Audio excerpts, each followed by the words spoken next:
Tú estás por escuchar este podcast. Mientras tanto, tu competencia ya está tomando decisiones con inteligencia artificial, ejecutándolas en la nube y blindándolas con ciberseguridad.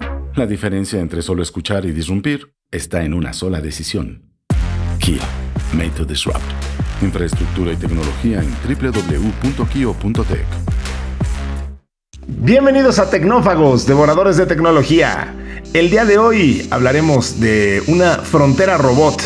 Pero primero hablaremos de una frontera humana, la que está entre China y Vietnam, que va a ser el escenario de una prueba humanoide. Vamos a hablar de robots humanoides y qué está pasando en ese muy interesante, en esa muy interesante faceta de la tecnología.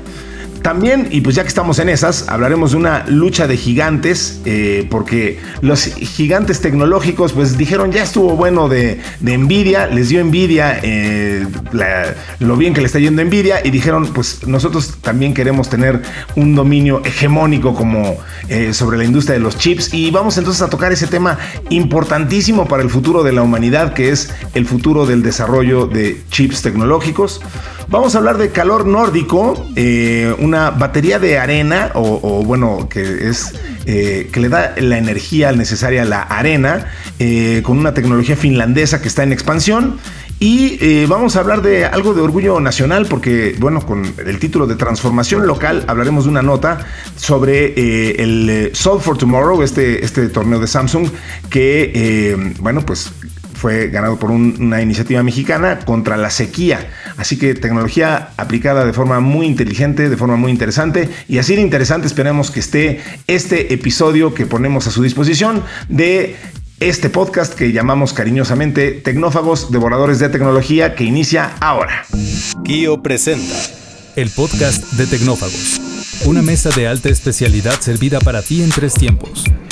Acompaña a Ricardo Maza y Bernardo González, 2 especialistas en masticar información tecnológica para ti. Prepárate para devorar junto a los tecnófagos todas las noticias de las innovaciones del momento. Muy bien, pues ahí está todas estas notas que estamos dispuestos a devorar. Sus amigos los tecnófagos, que somos 2 los que ponemos la voz, y si ustedes son muy valientes, pues también pueden prender las cámaras y ver los rostros de este equipo. Insisto, somos 2 los que ponemos esa voz y esos rostros, pero atrás hay un séquito de gente y los quiero mencionar primero porque gracias a ellos tenemos material y pues la vía y las rutas para comunicarnos con ustedes. Ese equipo es comandado por Dianita Álvarez, le mandamos un gran saludo. Ella se hace cargo de la producción, produce muchas otras cosas, también produce fiestas y pachangones. Le mandamos un gran saludo a toda la gente de Kio, que anduvo de manteles largos estos días. Ahorita les voy a preguntar a mis amigos de por ahí a ver cómo les fue. Por ahí está también Ana Yansin Romero, que nos ayuda a redactar estas notas y a captar todo lo que dicen ustedes en el grupo de Telegram. Está el señor Mario Terrés a cargo de la tecnología, produciendo este podcast y pues moviéndole a los niveles para que sonemos un poquito más razonables y humanos nosotros 2.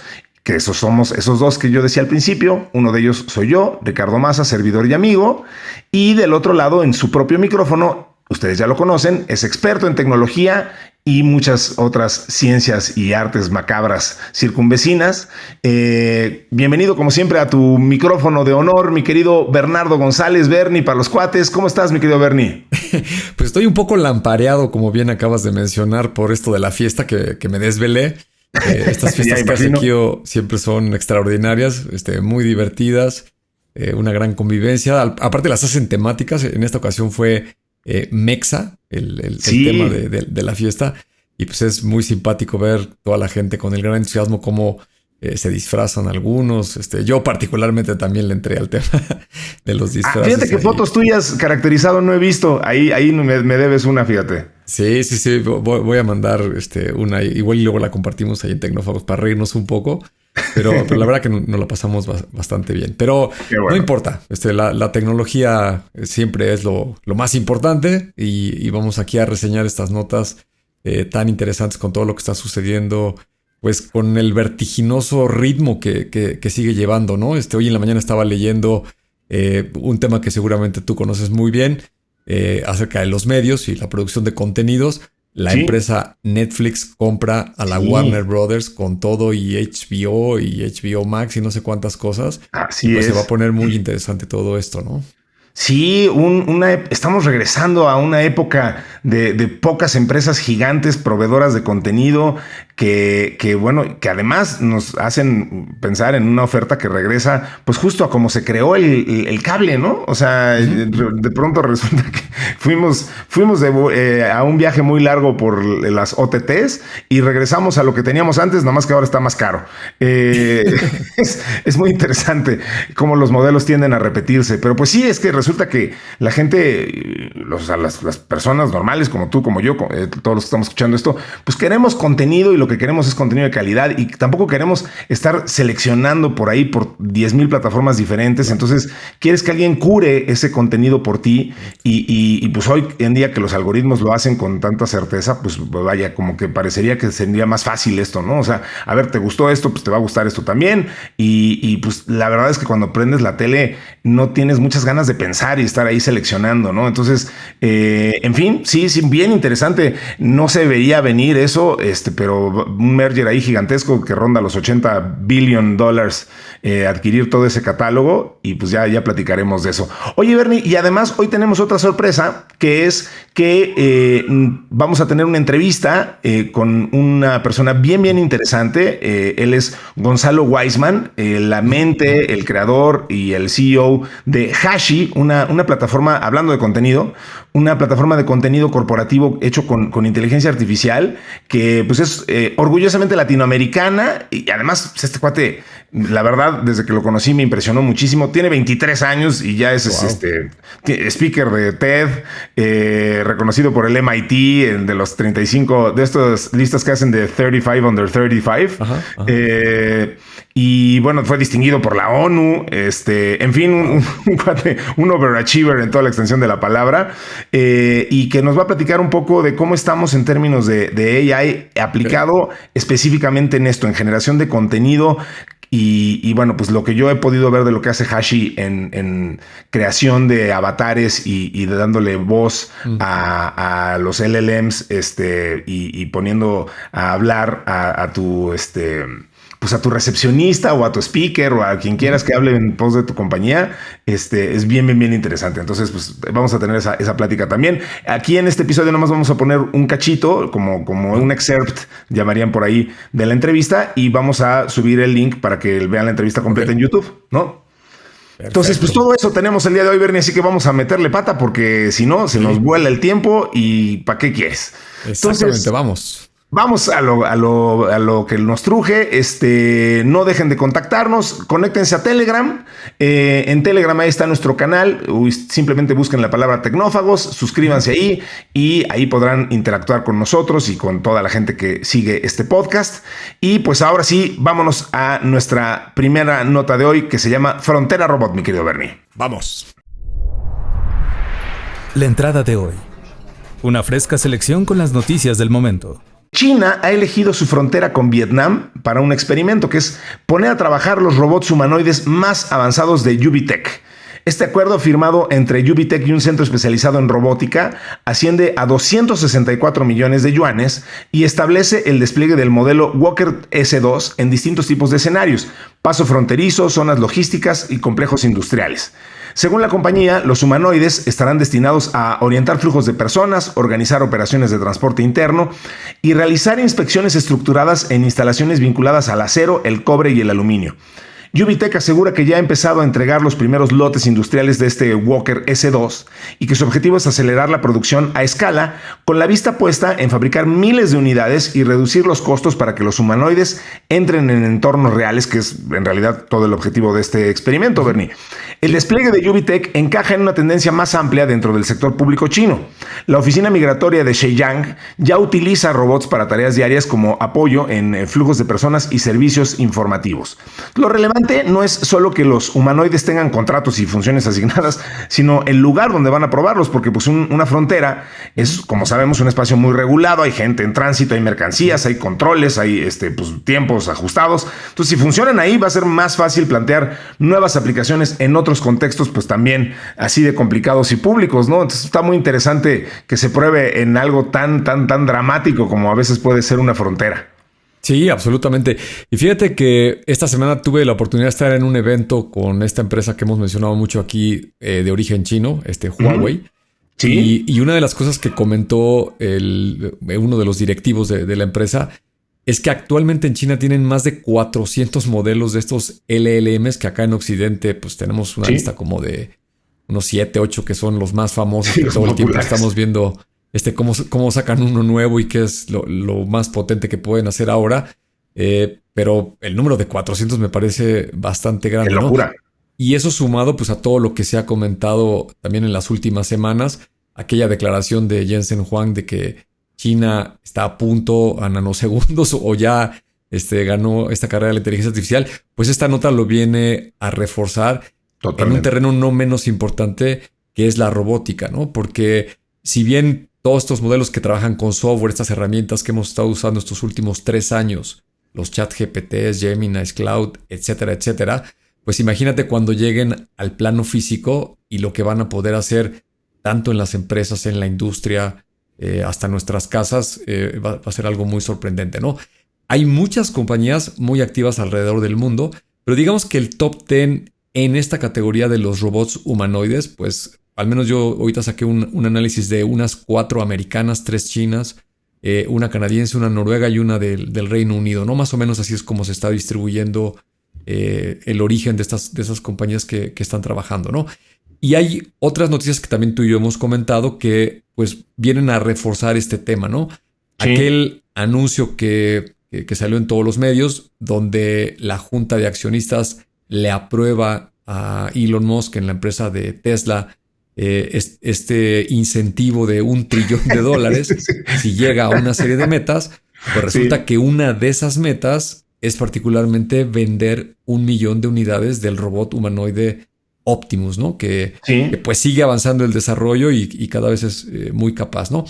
Y la otra que también me parece muy relevante, si la recordamos, la mencionamos hace algunos episodios, pues la empresa Amazon, que tiene muchos almacenes alrededor del mundo donde tiene todos estos productos, pues es una empresa no solamente de e-commerce, sino también la parte de logística es muy, muy relevante para estar moviendo toda esa mercancía, pues mayoritariamente lo hace con personas, ¿no? Tienen que estar allá adentro humanos, pues descargando camiones, me imagino que montacargas y clasificando la mercancía, etcétera.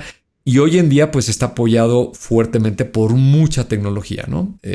Hay estos robots de la compañía, no me acuerdo si se llama Kiva o Akiva, estos robots que alzan los anaqueles, todo el mundo ha visto estos videos, tiene ya varios años de estar haciendo estas cuestiones, últimamente ha metido estos brazos robóticos con cámaras que clasifican los paquetes y lo que anunció, como decía yo hace algunos episodios, pues es de que plantea eliminar a una gran parte de los humanos que están trabajando allí en los almacenes, no por otra cosa, sino porque son trabajos pues muy tediosos, que incluso tienen riesgos de salud por razones evidentes, ¿no? La gente está mucho tiempo de pie, claro. Está cargando cosas pesadas, etc. Entonces, esta industria me parece que se va a consolidar muchísimo.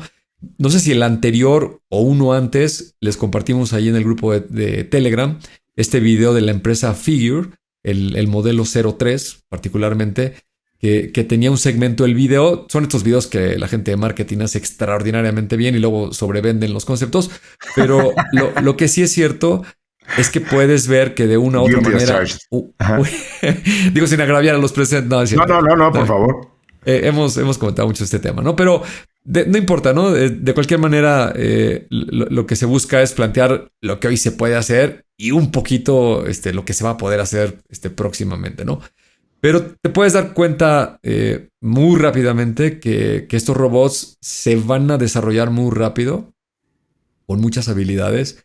Y la otra parte, mucho más relevante, me parece a mí que el periodo de adopción, al menos en la industria, en las empresas, creo que sí se va a dar también bastante rápido porque tiene muchos beneficios. El tiempo, el costo, la calidad de las tareas repetitivas, pues seguramente van a impactar económicamente y siempre ese es el driver, al menos en las empresas, para poder hacer el cambio, ¿no? Ya luego que entren a las casas y esas cuestiones, pues tendrá que ver con otros factores. Seguramente ahí el costo será una de las variables sensibles, pero en los últimos 3 años, en promedio estos robots humanoides costaban unos $200,000 cada uno de ellos. Sí. Y ahora rondan los $20,000 o $30,000, lo cual no solamente los hace más asequibles en términos del costo total del robot, sino que estos modelos de renta pudieran empezar a tener mucho sentido para muchas empresas y se va a poner, como siempre lo mencionamos aquí tú y yo, muy muy interesante en los próximos 2 o 3 años ver cómo entra esto a la sociedad y a la industria, ¿no? Sin duda, sin duda, sin duda. Digo, es un hecho que esto va a invadir por completo pues sobre todo el aspecto laboral de nuestras vidas, y va a ser muy interesante entender cómo vamos a asimilarlo y cómo va a cambiar la forma de trabajar. Hemos hablado mucho del futuro del trabajo en esto, en este podcast y en nuestras conversaciones. Y esto es justamente como la parte más dramática. Justo estoy terminando ya en las ultimísimas páginas de un libro que me recomendó el speaker que vi el otro día, de apellido Tobacowala, que les platicaba el otro día. Él recomendó un libro que se llama Cointelligence. Ahorita les hago bien la recomendación porque no tengo a la mano el autor, pero Cointelligence, de eso se trata, de cómo coexistir con la inteligencia artificial, y se me hizo súper interesante que el autor dice con mucha razón que ahorita pues la inteligencia artificial ha impactado como que las labores más intelectuales, porque hasta ahorita la inteligencia artificial carece de un cuerpo físico. Pero eso va a cambiar, y justo estos robots humanoides es a lo que nos llevan, ¿no? Los robots pues ya van, digamos, los robots humanoides no van a ser otra cosa más que una IA montada en un cuerpo pues muy antropomorfizado, qué difícil palabra, para poder hacer las labores que nosotros hacemos, y entonces sí vamos a estar ya en una competencia muy interesante. Él remata esta idea diciendo algo que me gustó mucho, que tú y yo hemos dicho con otras palabras, pero me gustó cómo lo plantea él, que dice que los que se espantan con el tema de que si nos van a sustituir o no, él dice, bueno, pues a ver, ya hemos pasado por esto muchas veces. Pone el ejemplo de las señoritas que contestaban los teléfonos en su momento para AT&T y compañías así. Dice que en algún momento de la vida, 15% de las mujeres que trabajaban en Estados Unidos trabajaban para AT&T.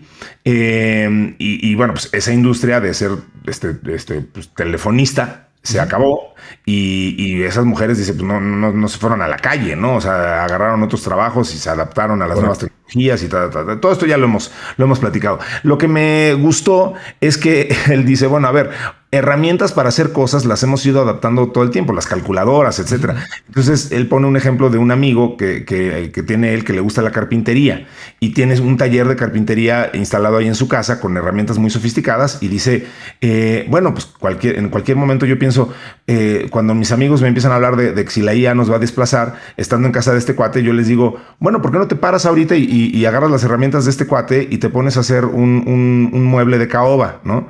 Pues ahí están las herramientas, ahí está la madera, ahí están, o sea, todo lo que necesitas, la tecnología ahí está. Pues no, ¿verdad? O sea, pues porque pareciera que sí necesitas el expertise de un humano, que además, aunque si dijeras, bueno, voy a bajar un tutorial y una IA que me diga cómo hacerlo, sí, pero no lo vas a hacer recurrentemente, ni sabes quiénes son los proveedores, en fin, ¿no? O sea, ¿qué te digo a ti? Pues, pero lo digo como que me gustó totalmente. la forma de plantearlo. Y entonces acaba haciendo ejemplos muy interesantes de cómo implementar la IA en nuestras vidas y coexistir con ello. Por eso se llama así el libro. Entonces... Ethan Mollick se llama el autor. Muchísimas gracias. Sí, tal cual. Es un maestro de Stanford, muy interesante. Y tiene una cuenta en X, y es muy activo y todo el tiempo está comentando, y lo sigue mucha gente porque pues, hace comentarios del tipo de los que acabas de ejemplificar ahorita, que transmite con mucha claridad conceptos que luego son más difíciles de entender, ¿no? Sí, efectivamente es un gran maestro, pues, ¿no? Es muy académico, muy didáctico. Pues ahí está ese tema. Ahorita vamos a retomar, desde luego, y vamos a hablar más de AI y sus implicaciones en nuestras vidas. Pero antes, Bernie, vamos a nuestra siguiente nota, que por supuesto también tiene mucho que ver con AI, pero es un tema muy calientito, que es esto que, ¿cómo nos gusta ponerle nombres de canciones ochenteras a las notas? Esto se llama Lucha de Gigantes. Eso es una buena canción, esa muy bien. El plato fuerte, cocinado a fuego lento durante la semana. Bien, pero esta no es una canción ochentera. Bueno, la canción, el título, desde luego que sí, pero la nota más bien se trata de algo muy moderno, muy up to date, que es esta discusión de las TPUs, Bernie, que bueno, pues decíamos, ya les dio, a las empresas ya les dio envidia, que bien le está yendo Nvidia. Y pues entonces las TPUs de Google representan esta amenaza para el dominio de Nvidia en el mercado de la inteligencia artificial. Y Jensen Huang pues ha declarado que sus GPUs, que son las más tradicionales, digámoslo así, están en una generación por delante de los chips de Google. A ver, Nvidia tuvo un tropezón en la bolsa. Sus acciones llegaron a perder un 7% para luego recuperar parte de la caída, mientras Google crecía cerca de un 4%. Ambos movimientos tenían el mismo origen: el rumor de que Meta, la empresa matriz de Facebook, está considerando utilizar los chips TPU de Google en sus centros de datos en 2027. Durante los últimos años, Nvidia ha logrado dominar de forma imperial, muy bien escogido el término, el segmento de los chips de IA. Sus GPUs aceleradoras marcaban la diferencia, pero aunque otros fabricantes tradicionales como AMD trataban de seguir la estela, pues el dominio de la empresa de Jensen es espectacular. Esto podría cambiar, y la sorpresa es que quien amenaza esa posición es Google. La empresa de Sundar Pichai lleva trabajando en el desarrollo de las Tensor Processing Units o TPUs desde 2015. Lanzaron la primera versión en 2018 para aprovecharla en su negocio de computación en la nube, pero poco a poco estas TPUs han ido ganando prestaciones y ahora son unas alternativas prometedoras para cargas de IA, tanto para entrenamiento como sobre todo inferencia, como lo demuestra Ironwood. Google ya llegó a un acuerdo de financiación circular con Anthropic, a la que suministrará sus TPUs para centros de datos que trabajen con su modelo, que es Cloud. Y los rumores apuntan a que Meta llegue a un acuerdo similar y utilice esos chips en sus centros de datos. El CEO de Nvidia, el multimencionado Jensen Huang, dijo que la rivalidad con las TPUs de Google está incrementándose. Sin embargo, también insistió en que Google sigue siendo cliente suya y Gemini puede correr sobre la tecnología de Nvidia.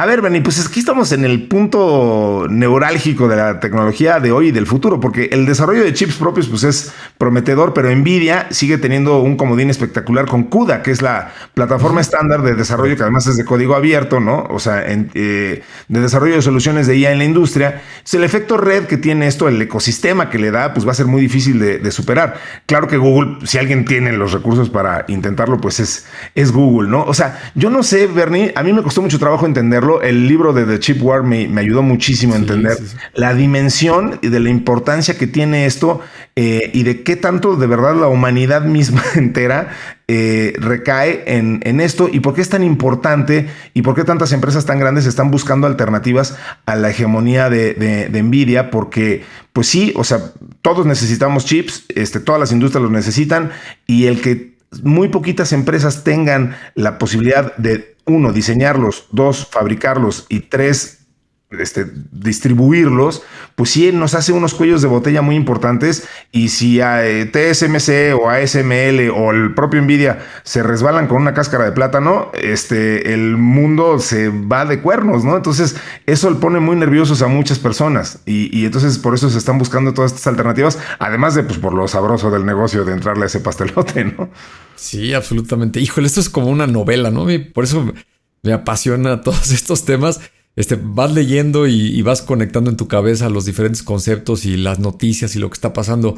Y luego los libros, que pues son un gran factor, digamos, de lo que ha sucedido históricamente para entender las bases y de dónde viene lo que está sucediendo actualmente. Este libro de Chip War, estoy fascinado con él. Qué bueno que te ha gustado. Yo pensaba que todo este rollo de la litografía y esta empresa ASML, que solo hay una en el mundo, que es holandesa, y TSMC, la taiwanesa, que los chips más sofisticados, de los nanómetros más chiquitos, más pequeños, la mayor densidad de transistores que se pueden meter en un chip, pues prácticamente solo lo tiene una compañía en el mundo, esta taiwanesa, como lo acabas de describir. No es algo nuevo, es algo que empezó en los años 60, 70. Aparte, la historia de cómo descubren la litografía y cómo empiezan a quemar en el silicio los transistores, no se la spoileo a nadie. De verdad les recomiendo que lean mucho el libro. Pero lo interesante es cómo ya desde esas épocas, 70s, 80s, Estados Unidos es quien genera esa tecnología, esos conceptos. Correcto. Texas Instruments, Intel y muchas otras compañías. Y luego por un tema de cómo se fabrican los productos ya en una escala masiva, en esa parte que al menos en la que voy del libro, en los 80s, pues resulta que Japón es quien se lleva el liderazgo con las fábricas. Akiem ahorita juega un rol fundamental. Yo tampoco tenía el rol tan importante que jugó Sony en todo este rollo, ¿no? Sí. Pero hay una frase, no tiene nada que ver con esto, pero vean la importancia de por qué a veces vale mucho la pena leer un libro, ¿no? Que te habla de la historia y de conceptos que no los tenemos presentes, ¿no? Akiem ahorita es el que acuñó aquella frase de el consumidor no sabe lo que quiere, se lo tenemos que dar nosotros. Y esa frase se la voló Steve Jobs, ¿no? Y hoy todo el mundo cree que esa es una frase original de Steve Jobs. Y correcto. Pues no fue así. También si alguien se pregunta por qué Steve Jobs se vestía siempre igual, pues se lo copió a los trabajadores de Sony en varios viajes que hizo y que vio cómo trabajaban en Japón, el rigor y todas las cuestiones. Pero bueno, no me quiero desviar del tema. Pero el punto es que lo que estamos viviendo en este momento, esta guerra de aranceles, los bloqueos que está haciendo Estados Unidos hacia China ahorita particularmente con estas GPUs y todo eso que leemos todos los días en las noticias, es súper viejo. Desde los años 70, correcto, Estados Unidos estaba bloqueando a Japón, quería bloquear a Taiwán. En ese momento, pues China no tenía ese poder de fabricar en esas décadas, pero obedece a lo mismo, ¿no? El factor de la tecnología desde los años 60 y 70 para la milicia, para las estrategias, los radares, cómo dirigir los misiles o las bombas que traían los aviones y poderle pegar a los submarinos, etcétera, etcétera. En esas décadas era ya muy relevante. Ahora imagínate con todo lo que se ha digitalizado, pues es todavía mucho más importante, ¿no? Pero una muy buena recomendación que hiciste, como lo hemos mencionado en varios episodios. Muchas gracias. Ahora, volviendo a esto de los CPUs, GPUs, TPUs y todas estas cuestiones, pues aquí voy a ser muy empático con lo que seguramente mucha de la gente que nos escucha sufre, como yo sufro cuando tú lees las notas estas biológicas donde empiezas a mencionar una serie de acrónimos que no entiendo absolutamente nada, ¿no? Entonces, voy a tratar de explicarlo porque ya si ves las letras y ves qué significan, pues empiezan a relacionar y no están tan distantes unas de otras, ¿no? Correcto. Me parece que de alguna manera todos hemos escuchado desde hace mucho tiempo este acrónimo de los CPUs, ¿no? Sí. El Control Process Unit. Sí. Es el famoso procesador que tiene pues, prácticamente toda la electrónica de hoy en día. Tomó mucha popularidad con las PCs, cuando se popularizó con Windows o con las Macs y luego los teléfonos. Entonces todo el mundo habíamos escuchado de las CPUs, estos procesadores, hasta el año 2000. En el año 2000, en el campo de la inteligencia artificial, sucede este cambio dramático donde los algoritmos, la cantidad de datos y sobre todo el enfoque de cómo probabilísticamente, estadísticamente entrenar estos modelos, resulta que de lo que hay para echar mano, pues es un tipo de procesador que estaba especializado para manejar gráficos. Entonces, la única letra que cambia es la G. La G se cambia por la C y es muy simple, es porque viene de gráficos, ¿no? Graphic Process Unit. Y este concepto de procesador, pues, no es quien lo inventa, pero digamos quien lo populariza y quien apuesta toda la compañía a ello, que es precisamente la compañía de NVIDIA, ¿no? Le apuestan al diseño gráfico, a los AutoCADs y todas estas cuestiones. Digamos que les va bien, pero no se vuelven un referente de la industria. Luego aparece la corriente de los videojuegos, lo que ya hemos comentado, le da otro impulso.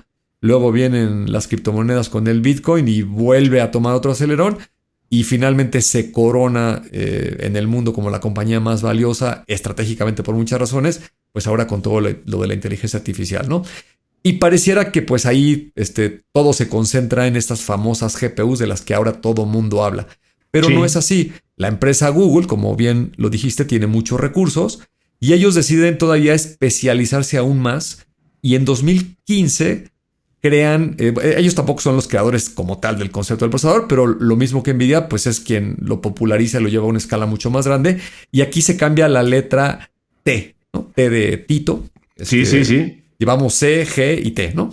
Así es. Y la P y la U sigue siendo lo mismo, ¿no? Y en este caso significa Tensor Process Unit. Y la palabra tensor, pues es una palabra no de uso común, a menos de que seas un matemático, porque resulta que en los números simples que conocemos todos nosotros, los matemáticos les llaman números escalares, ¿no? Es una nomenclatura que le pusieron y es cualquier número, ¿no? El número 3, el número 1000, el número 3.1416, esos son números escalares. Ahora, cuando tienes una lista de números, imagínate en una hoja de cálculo el número 1, 2, 3, 4, 5, 6, así en cada renglón, a eso se le llama un vector, ¿no? Y el vector pueden ser renglones de manera vertical o pueden ser columnas de manera horizontal, pero la regla es que es una lista de números, ¿no? El siguiente concepto se llama una matriz. Una matriz ya tiene dos dimensiones, ¿no? Ahí juegan al mismo tiempo los renglones y las columnas, ¿no? Entonces, correcto. En el renglón 1, en la columna A, pones un número, en el 1B, 1C, etcétera, y luego te vas al 2A, 2B, 2C, lo que todo el mundo ha visto en una hoja de cálculo, y eso es una matriz, ¿no? Columnas y renglones. Y sirve para representar vectores o números ya en dos dimensiones, ¿no? Y luego entra este famosísimo concepto matemático de los tensores, ¿no? Ya un tensor es una representación en más dimensiones, ¿no? Los seres humanos podemos ver gráficamente y entender razonablemente bien hasta 3 dimensiones, ¿no? El eje X, Y y el Z. El Z no lo imaginamos como si fuera una proyección espacial, pero ya no podemos ver 4 dimensiones, ni 5, ni 6, y mucho menos 1000 dimensiones, ¿no? En las matemáticas sí se puede. Entonces, ¿cómo represento n dimensiones? Pues con un tensor. Y todo esto que comenté nada más es para que entiendan de dónde viene la palabra tensor. Pero lo que hizo Google en términos simples es decir, oye, voy a hacer un procesador que está solamente especializado en manejar números de matrices o de tensores para aplicaciones de inteligencia artificial. Entonces, está un nivel arriba de especialización de las GPUs de NVIDIA. Porque las GPUs de NVIDIA, correcto, como bien lo mencionaste hace ratito, pues es el término gráfico y sirve para todo lo que yo mencioné. Ahora, todo mundo usó las GPUs de NVIDIA. NVIDIA no tardó nada en darse cuenta de todo el potencial que tenía eso y empezó a sacar nuevas generaciones de productos. Sacó su librería de software que se llama CUDA, que no es otra cosa más que el software con el cual puedes programar estas GPUs, y fue un gran acierto porque es algo muy sofisticado trabajar a nivel del procesador para programarlo. Y estas librerías facilitaron mucho la vida a todos los científicos de datos e ingenieros, ¿no? Y la cosa no termina ahí. Esto los menciono ya nada más rapidísimo como referencia. Ahora hay una cosa que se llaman IPUs y la I corresponde a Intelligence y es algo todavía más sofisticado que las TPUs. Y otra cosa que existe y todavía está en el ámbito de la investigación muy abstracta, pero en los próximos años o décadas va a tomar muchísima relevancia, van a ser las QPUs. Y la Q, usted lo está pensando. ¿De qubits o de cuánticos? Cuántico, significa quantic, ¿no? Entonces, hay toda la gama de los procesadores que existen hoy para echar mano de lo que usted quiera hacer con inteligencia artificial. Y es muy relevante todo esto, Rick, porque eso es lo que está potencializando todo este avance tecnológico y por qué trae toda esta velocidad, ¿no? Como lo hemos mencionado muchas veces, el software es, digamos, lo que lo hace posible, pero para que el software funcione necesita estar montado en un hardware que tiene que tener un procesador que pueda hacer, estamos hablando ahora del orden de los trillones o cuatrillones de operaciones de punto flotante por segundo, lo cual es fantástico lo que se puede lograr, ¿no? Y termino mi comentario con un dato que me encontré otro día que me llamó muchísimo la atención. Seguramente la gente que ha escuchado anuncios de NVIDIA, además de las GPUs, estos señores tienen una tecnología que se llama NVLink, que lo que hace es la transmisión de datos o de información entre el procesador, la memoria y los diferentes componentes dentro del servidor de lo que estés procesando inteligencia artificial, ¿no? Sí. Y la velocidad que han alcanzado esas transmisiones de datos, esto está súper interesante. Imagínate una película de 2 horas de duración, ¿Sí? calidad 4K. Podrías descargar 200 películas en un segundo a las velocidades a las que transmite estos procesadores, ¿no? Entonces, y esto sigue avanzando, así que no se va a acabar aquí esta carrera, aunque haya una burbuja, aunque haya un quebranto económico, durará un tiempo y seguramente el futuro será muy parecido a lo que mucha gente experta de esta industria lo está pronosticando. Sin duda, sin duda. Siempre asuman que la tecnología que están usando ahorita es la peor con la que van a trabajar. Eso dice Eitan Molik. Exactamente. Me encantó del libro. Asume Muy bien. que este es lo peor con lo que estás lidiando. Exacto. La peor iteración de AI que vas a tener. Muy bien, pues vamos a lo que sigue, mi querido Bernie. ¡Vamos!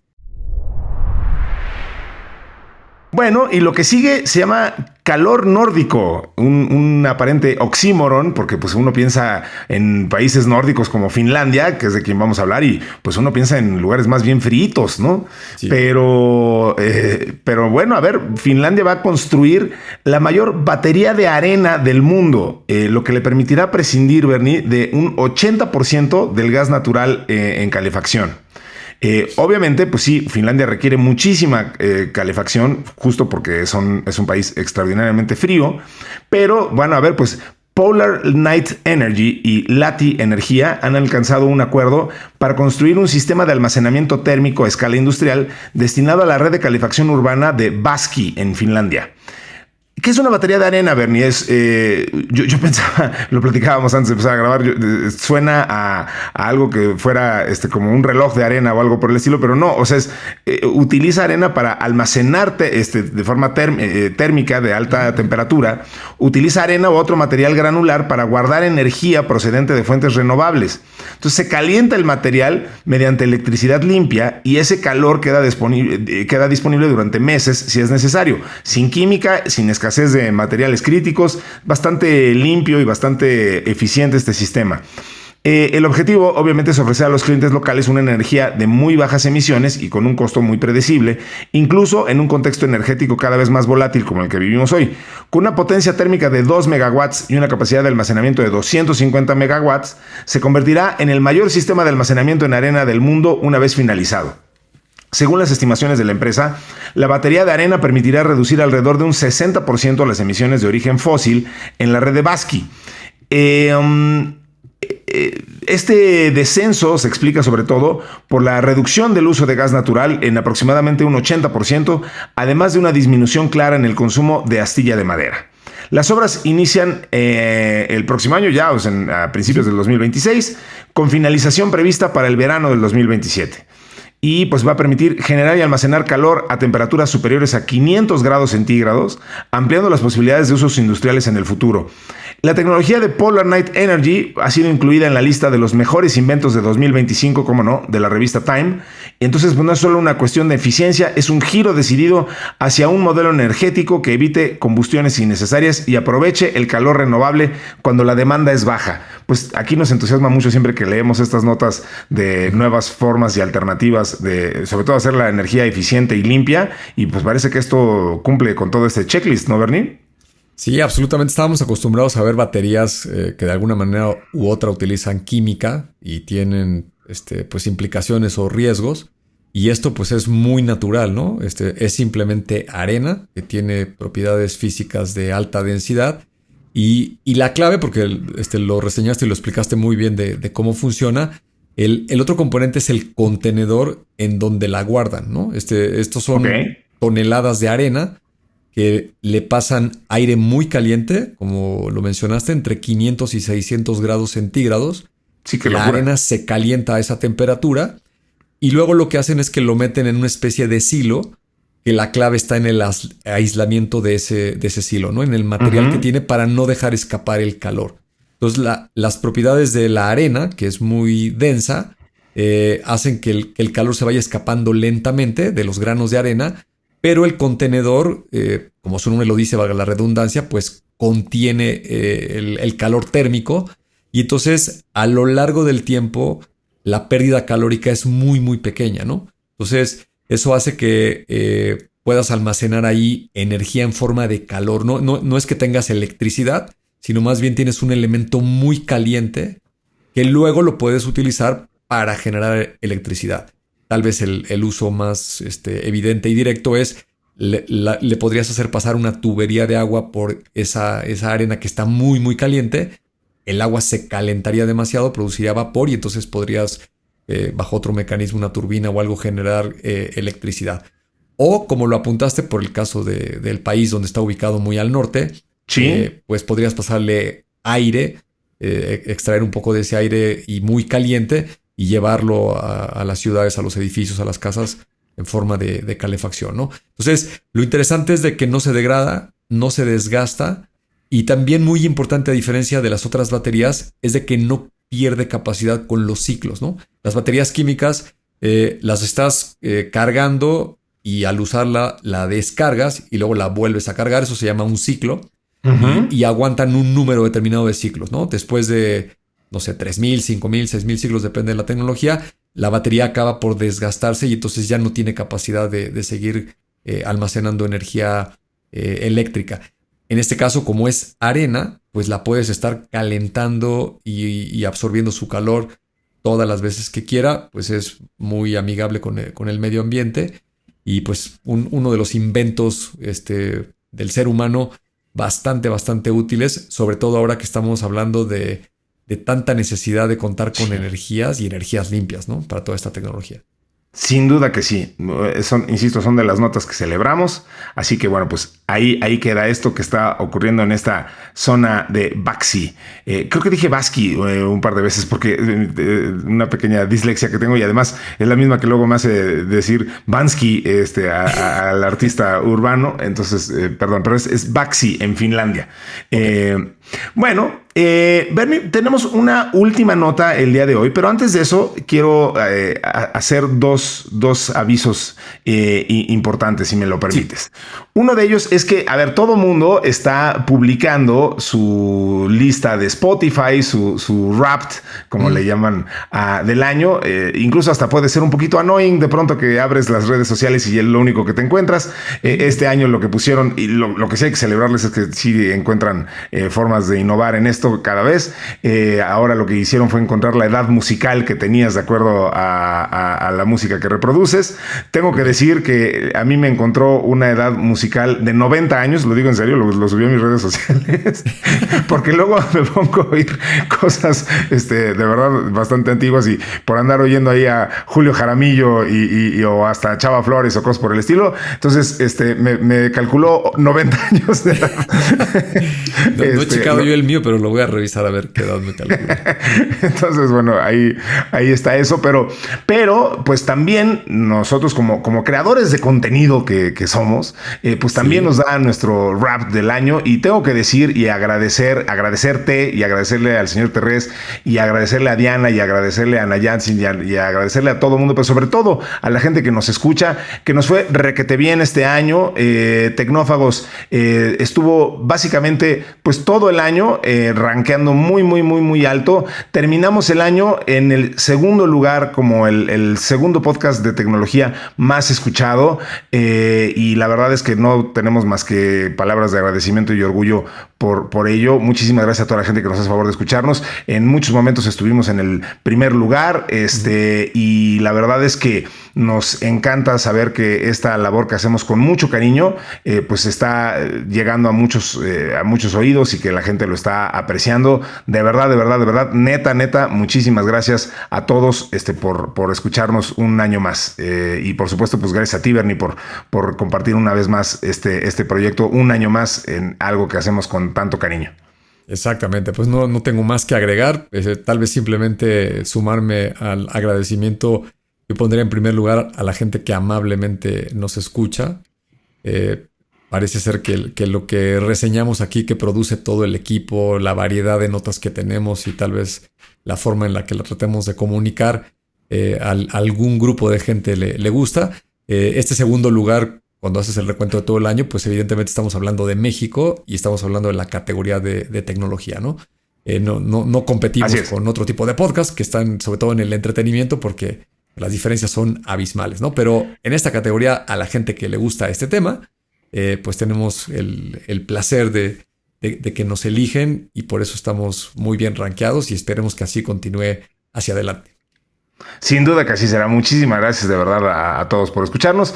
Y bueno, y la otra cosa que quería comentar, Bernie, es que como dije al principio, tuvimos oportunidad de platicar con una persona muy interesante y quisiera pues pasar un fragmentito, unos cuantos minutos de esa conversación que tuvimos con Gonzalo Weisman, que como dije en el intro, pues es la mente detrás de Hashi, un tipo extraordinario, un overachiever salvaje. Y si me permites y si me permiten, pues quisiera que escucháramos unos minutitos de esa conversación, porque en verdad que habló de cosas bien interesantes sobre lo que está pasando en el mundo de la inteligencia artificial. Vamos a escucharlo. Cuéntame rapidísimo cómo surgió el concepto de Hashi, cómo llegaste ahora y cómo te involucraste en el concepto de la inteligencia artificial. Excelente, bueno. Primero que nada, Rick, muchas gracias por la invitación al podcast. La historia de cómo comenzó Hashi, la verdad que es muy graciosa.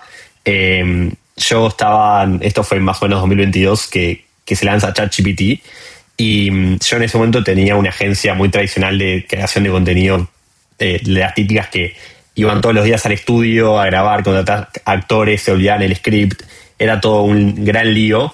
Entonces, justo cuando sale ChatGPT, yo le digo a mi socio, che, tenemos que hacer algo así, pero para video, y ser como los primeros y pioneros en el tema en Latinoamérica.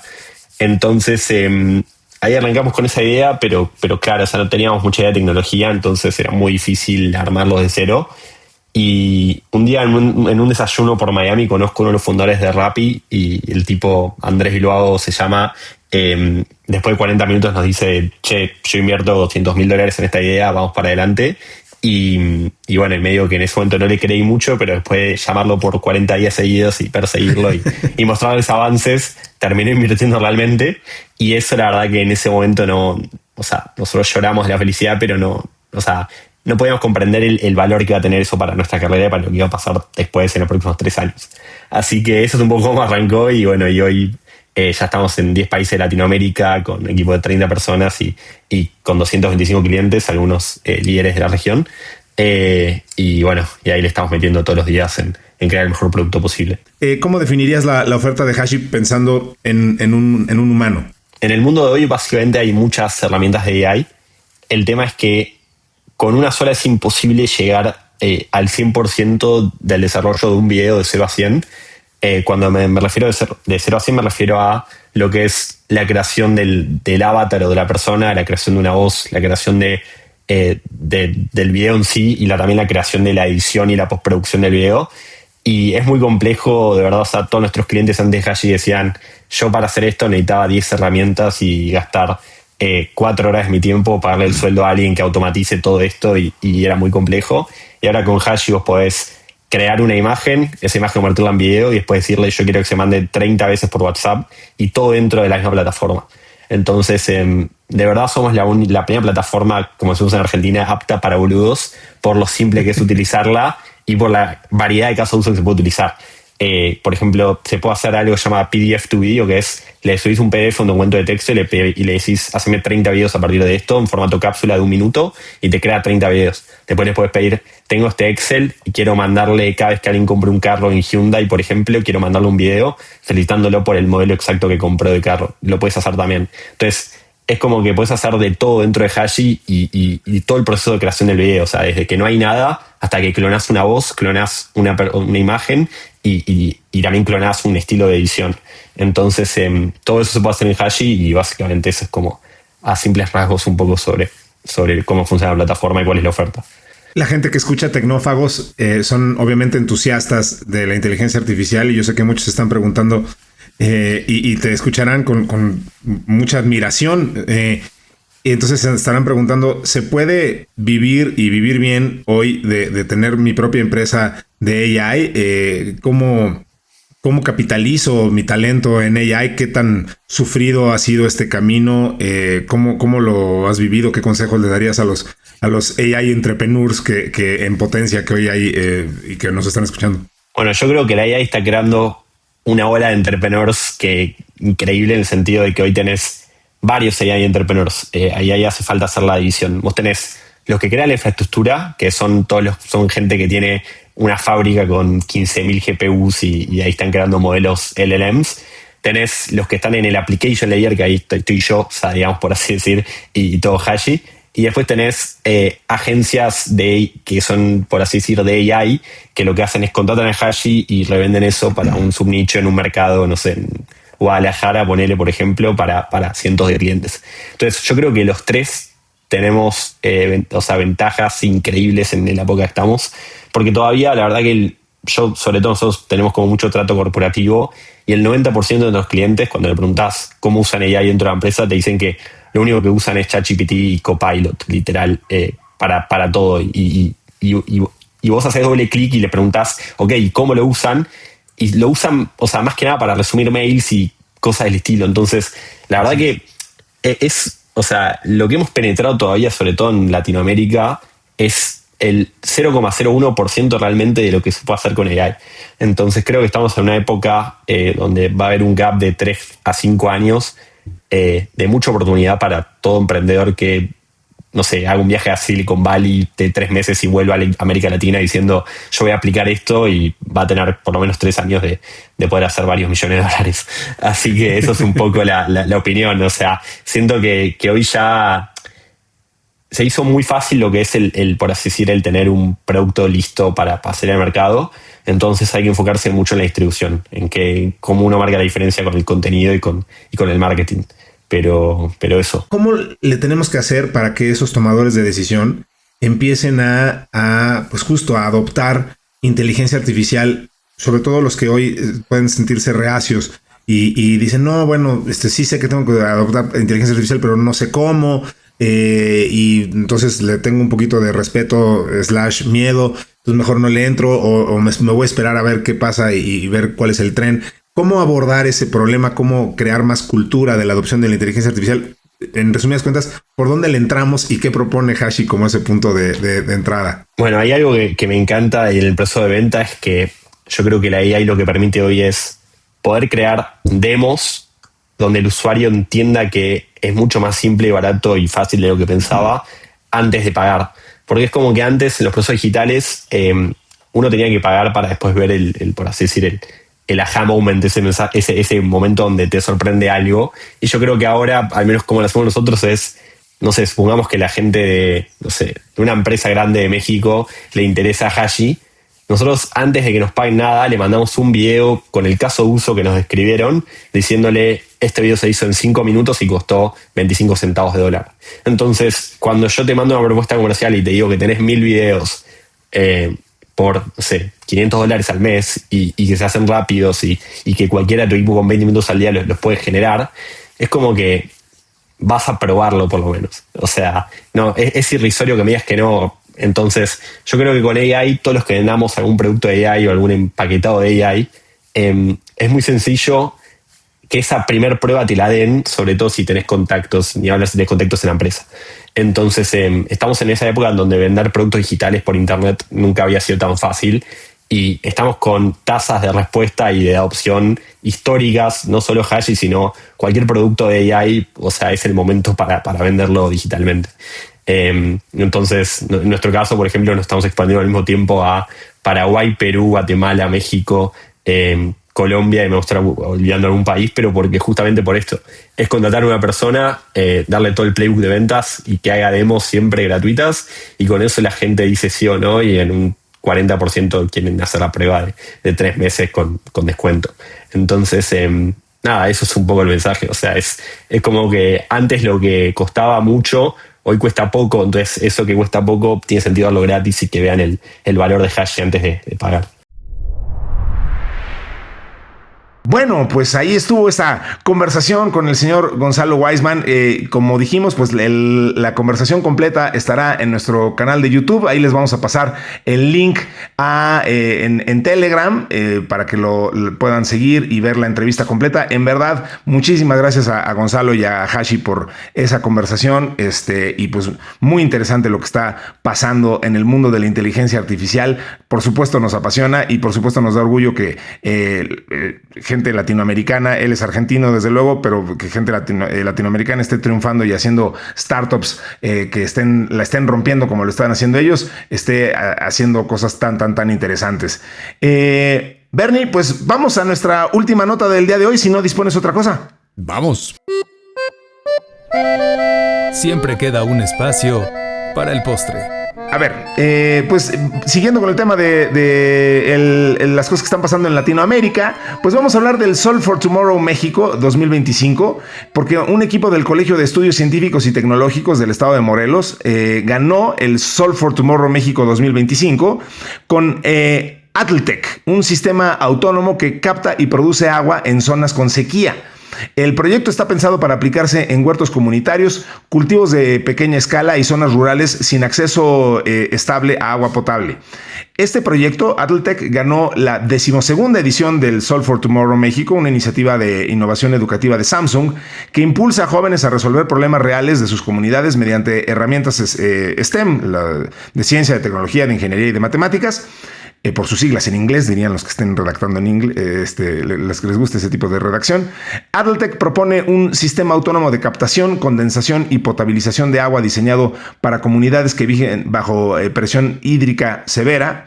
Los estudiantes, que son originarios de Ayala, Morelos, que es una localidad con solo 2 pozos para 33,000 habitantes, desarrollaron un condensador atmosférico para maximizar la generación de agua. El dispositivo integra un tubo de cobre que aprovecha la temperatura fría del subsuelo, así como ventilación asistida, celdas de enfriamiento y un microcontrolador que funciona como servidor local.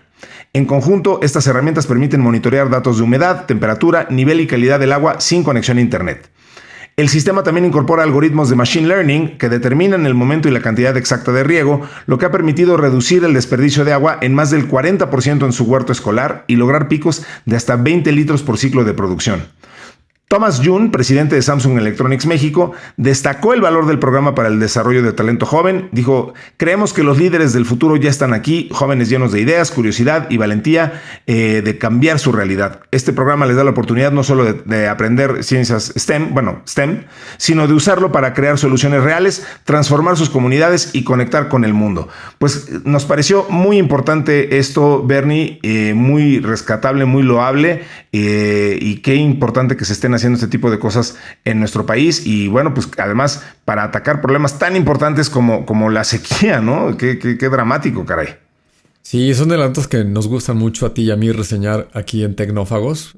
Una, pues porque somos mexicanos y siempre es de orgullo cuando hay una nota de alguien que destaca en algún tema, pero también porque tienen una gran contribución hacia la sociedad, ¿no? Aquí estamos hablando del agua. El ser humano es un líquido vital para sobrevivir. Y en México, como en muchos otros lugares del mundo, tenemos retos muy importantes, ¿no? Por ejemplo, algunos datos que investigué: el 76% del territorio mexicano sufre de algún nivel de estrés hídrico, es decir, problemas con el agua, según la propia Conagua, ¿no? Este organismo mexicano que se encarga de la infraestructura y de, evidentemente, dar seguimiento a cómo están todas las zonas del país, ¿no? Alrededor de 6 millones de personas viven en localidades donde no tienen acceso, al menos no diario, al agua potable. También México tiene más de 136 acuíferos sobreexplotados. Es un tema que la gente que vive en el Valle de México lo escucha recurrentemente cuando es la época de sequía. Y también, hablando de este Instituto de Morelos, pues también este dato es muy alarmante, ¿no? 1 de cada 3 escuelas públicas en el país reportan cortes frecuentes de este suministro, ¿no? Y otro dato que tú y yo hemos mencionado en muchas otras notas relacionadas con el agua, pues en México se pierde entre el 35 y el 40% del agua potable, principalmente por las fugas en la red, ¿no? Entonces, estos datos son una realidad, que son un reto que tenemos como país, si lo combinas con toda esta tecnología y sobre todo yo destacaría la accesibilidad que hoy tenemos, ¿no? Hoy cualquier comunidad rural, cualquier humano, me atrevería a decir que casi en cualquier lugar de este planeta donde pudiera conseguir un dispositivo electrónico, ya sea una computadora, una laptop o un dispositivo móvil, teléfono, tableta, etcétera, y se puede conectar a internet, pues prácticamente tiene acceso gratuito a un cúmulo de información y de conocimiento que si tienes un poquito de curiosidad, un poquito de actitud, de ganas de resolver un problema que tengas en tu comunidad, pues puede pasar este ejemplo de Morelos, donde estos jóvenes desarrollaron una tecnología de manera local. No es un invento mexicano, el concepto de extraer agua de la humedad del aire tiene muchos años. Me acuerdo, no sé si fueron los pioneros, pero fue muy sonado Israel, también hay otros países en África por las mismas razones que lo han estado desarrollando. Y el concepto pues es muy básico, que todo el mundo lo puede entender, ¿no? Hay algunos meses del año, no importa dónde vivas, que sobre todo al amanecer está el famoso rocío sobre las plantas o sobre los coches, los parabrisas, que están cubiertos de gotas de agua, ¿no? Sí. Y tú pensarías, oye, ¿por qué tienen agua si no llovió? Pues resulta que el aire tiene humedad y cuando la temperatura desciende se produce un fenómeno de condensación que toma el agua del aire y lo condensa. Ese es el concepto físico que sucede y se convierte en agua.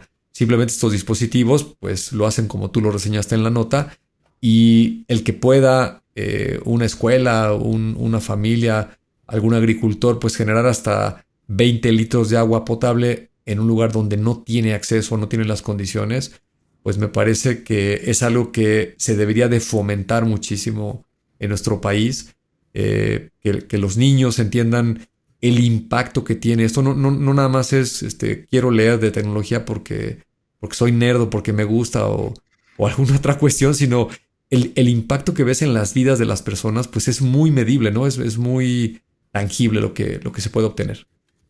Sin duda.